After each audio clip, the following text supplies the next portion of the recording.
Ah, les produits de comblement du visage, on les connaît surtout sous le nom de fillers. Leur succès est absolument fulgurant. Mais, au-delà de cette promesse d'une jeunesse presque instantanée, qu'en est-il vraiment de notre sécurité? C'est justement la question qu'on va creuser ensemble aujourd'hui. La beauté, oui, mais à quel prix? C'est vraiment la grande question. Et derrière, il y a des enjeux cruciaux. Alors au programme, on va décortiquer cet engouement pour les fillers, mettre en lumière les dangers, souvent sous-estimés des injections, et puis surtout, on va découvrir une alternative qui est, potentiellement révolutionnaire. Alors, commençons par le commencement. L'attrait des produits de comblement. Pour bien comprendre, il faut s'intéresser à la référence absolue dans ce domaine. Et cette référence, c'est l'acide hyaluronique. C'est vraiment le produit star des fillers. Pourquoi? Eh bien, c'est assez simple. Il est naturellement présent dans notre corps, donc il est super bien toléré. Son rôle, redonner du volume, hydrater la peau de l'intérieur, et un gros avantage, son effet est réversible, ce qui est plutôt rassurant. Bref, c'est vraiment la référence incontournable du secteur.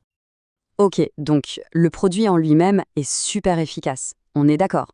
Mais voilà, le problème ne vient pas de là. Pas du tout. Il vient de la façon dont on l'administre. C'est la méthode, l'injection elle-même, qui pose de vraies questions de sécurité. Et ça nous amène directement au risque des injections. On va parler des dangers cachés de l'aiguille. Parce qu'une injection, même esthétique, ce n'est jamais un acte anodin. Le simple fait de percer la peau, ça comporte des risques bien réels. Et attention, même avec un praticien hyper expérimenté, les complications peuvent arriver. On parle de choses comme des hématomes, des gonflements qui durent, des résultats pas tout à fait symétriques ou l'apparition de petites boules sous la peau. Et puis, il y a ce qu'on appelle la migration du produit. C'est ce qui peut donner le fameux effet bouche de canard, par exemple, quand le produit se déplace. Et tout ça, ce n'est malheureusement pas si rare. Mais bon, tout ça, ce sont des désagréments, certes. Sauf qu'il y a un risque bien plus grave qui plane sur chaque injection. Et son nom fait un peu froid dans le dos, l'occlusion vasculaire. C'est vraiment la complication la plus redoutée, et pour cause.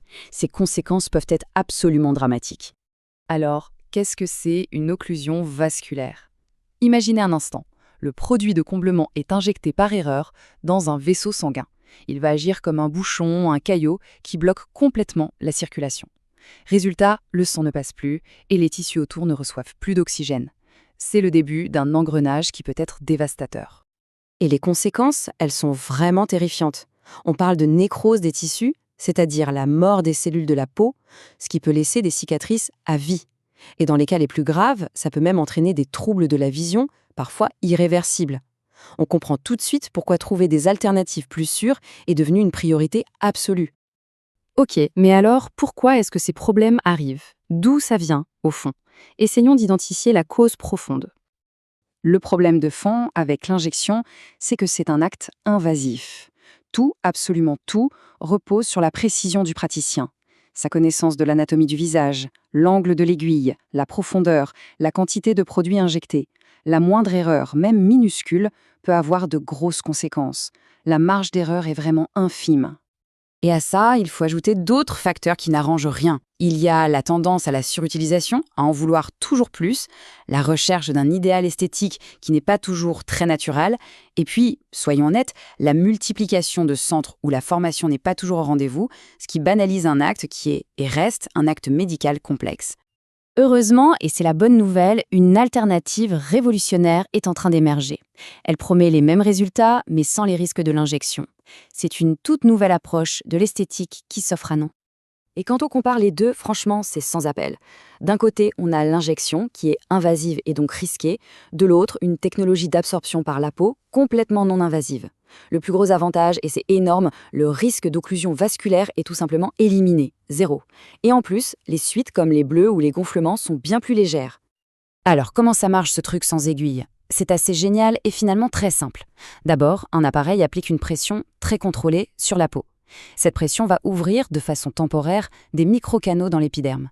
Et hop, l'acide hyaluronique peut alors être absorbé de façon super uniforme et en toute sécurité. Pas de piqûre, rien. On entre donc dans une nouvelle ère pour l'esthétique. Une ère qui allie des résultats naturels à une sécurité complètement redéfinie. Mais au-delà de la sécurité, parlons un peu des bénéfices esthétiques. Qu'est-ce que ça donne concrètement? Le gros point fort de cette technique, c'est le naturel du résultat. Vraiment. La peau est réhydratée en profondeur, sans être saturée de produits.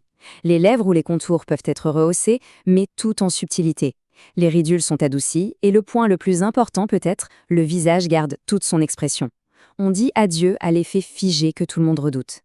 Et tout ça, ça se résume en une phrase. Le but, c'est d'améliorer, pas de transformer. C'est toute une philosophie. On ne cherche pas à changer un visage, mais plutôt à le sublimer, à lui redonner de l'éclat, tout en le respectant. Alors, est-ce que le futur de l'esthétique sera sans aiguille? C'est une vraie question. On voit bien que cette technologie, c'est plus qu'une simple alternative. Elle incarne une nouvelle vision de la beauté, plus douce, plus respectueuse, plus naturelle. Finalement, la question n'est peut-être plus de savoir si on est pour ou contre les fillers, mais plutôt de se demander comment peut-on les utiliser en toute sécurité, et si la réponse était déjà là.